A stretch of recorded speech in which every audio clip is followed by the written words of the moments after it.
Ayan, napakaganda na ng RPM niya. Tapos tignan natin kung ilan ang kaya niyang abutin.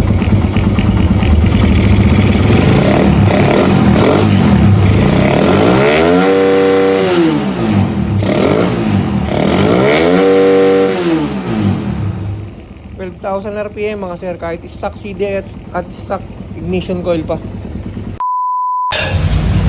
At yun mga sir, eto na yung update sa ginagawa natin na Raider 150 carb. So yan, naibaba na natin yung kanyang head at block. Na-check na rin natin lahat ng mga pyesa. So ito mga sir, may napansin ako na sign ng overheat sa head. Kung mapapansin nyo yan, merong gas-gas na konti. Sign yan na nag-overheat. Ibig sabihin mga sir, kung hindi kinulang sa langis yung clearance ng cam sa cam holder, masikip, kaya nagkaganyan. Pero tingin ko naman hindi to kinulang sa langis. Ito yung cam holder nya. So ito mga sir, kaya pa naman to ng liha. Hindi naman siya ganun kalaliman. Dahil kung papalitan natin ang head mga sir, napakamahal niya. Kaya gawan na lang natin ng diskarte para hindi ganong mapagastos ang malaki si customer.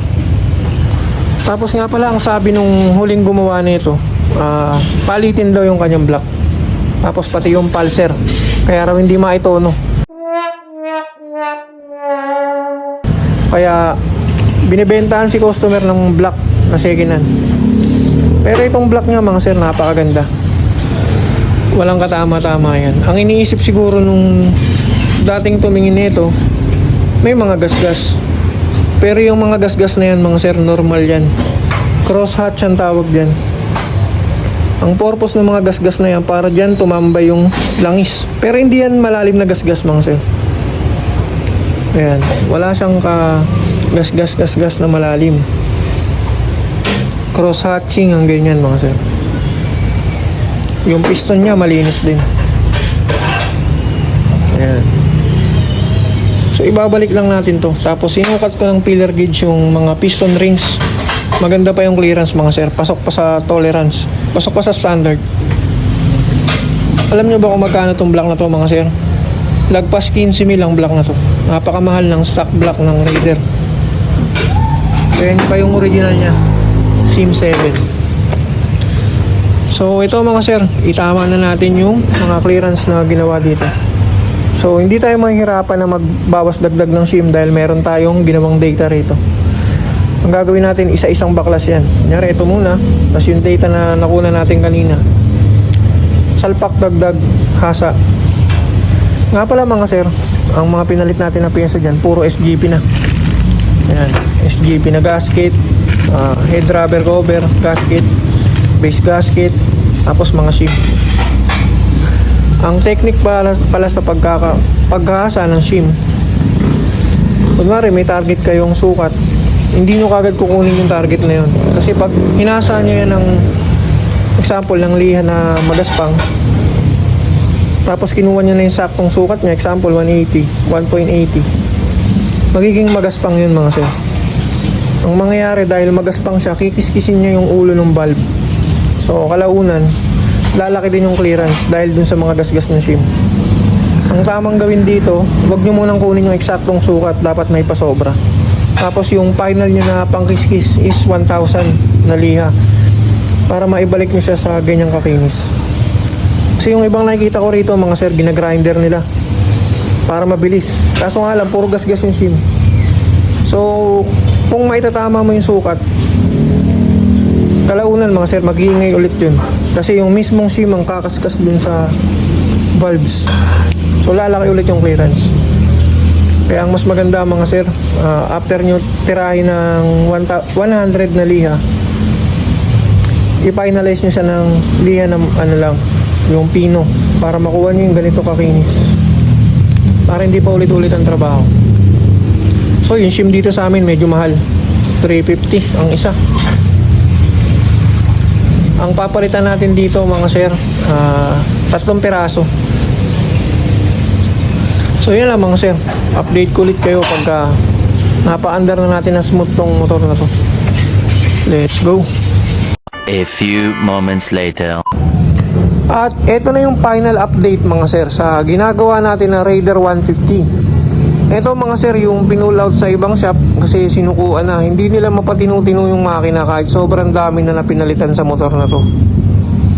Bago natin gawin to mga sir, sobrang dumi na ito, naliligo ng langis. Puro tagas. Ayan, ang daming langis bumababa. Kung makapansin nyo, may tulo. Tapos yan, punong-puno ng gasket maker, pinaliguan. Tapos mga sir, may maluluwag na tornilyo. May kulang pa na tornilyo yung support dito sa head. So ito mga sir, binidyo ko lang para ano, kasi tayo ang last touch. So ayan o, meron pang maluwag o. Tapos wala yung tornilyo dito sa may head nya.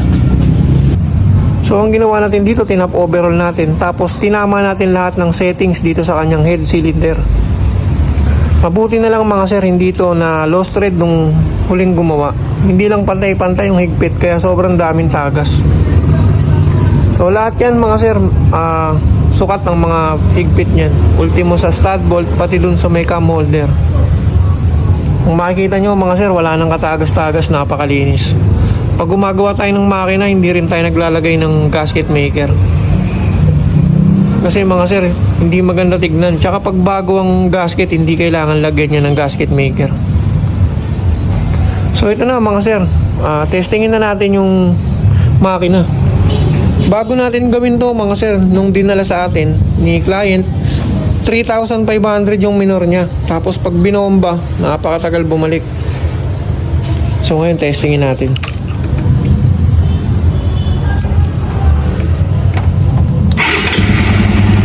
Ayan mga sir, one click. Kung mapapansin nyo yung kanyang idle, sobrang stable mga sir. Tapos yan, ang bait na ng RPM. Ang lambot na mga sir. Dito mga sir, naka big curve na to. Pagka nagkamali ka ng bomba, nabibilaukan siya. May tamang bomba pagka naka big curve. Ayan, dapat ganyan mga sir. Ayan, napakaganda na ng RPM nya. Tapos tignan natin kung ilan ang kaya niyang abutin.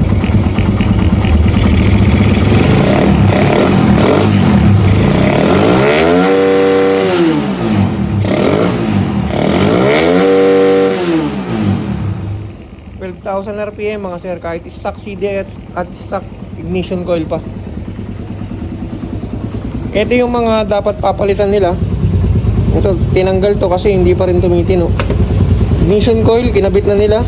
Tinanggal ulit kasi hindi rin tumino. So ayan yung gawa natin mga sir. Tahimik na yung makina. Bago sa atin dalhin to, ang lakas ng lagitik. Ayan mga sir. Dahil tama yung sukat ng mga shim natin, tama yung settings. Parang bagong labas sa kasa mga sir, yung tunog niya.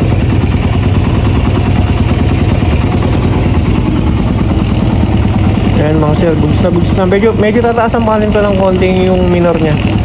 Gawin natin mga 1.3. So yun mga sir, matutuwa na yung client natin na to. Kasi matagal na rin siya na-stress sa motor na to. Ito palang motor niya na to, iniwan niya sa shop. Ilang araw din kasi hindi mo pa tinutino. Bali malaki-laki na rin yung ginastos niya kasi marami siyang pyesa na pinalitan. Hindi naman pala yun. Ito mga sir, pinagkatiwala sa atin to, iniwan sa atin. So hindi lang to yung mga iniwan sa atin, meron pa. Ayan, tsaka to. So yun lang mga sir, matutuwa na si client na ito kasi matagal na rin siya na-stress sa motor niya. Sa mga gusto magpagawa mga sir, mapamakina o wiring, gumagawa tayo. Yun lang mga sir, maraming salamat sa panonood. God bless and ride safe always.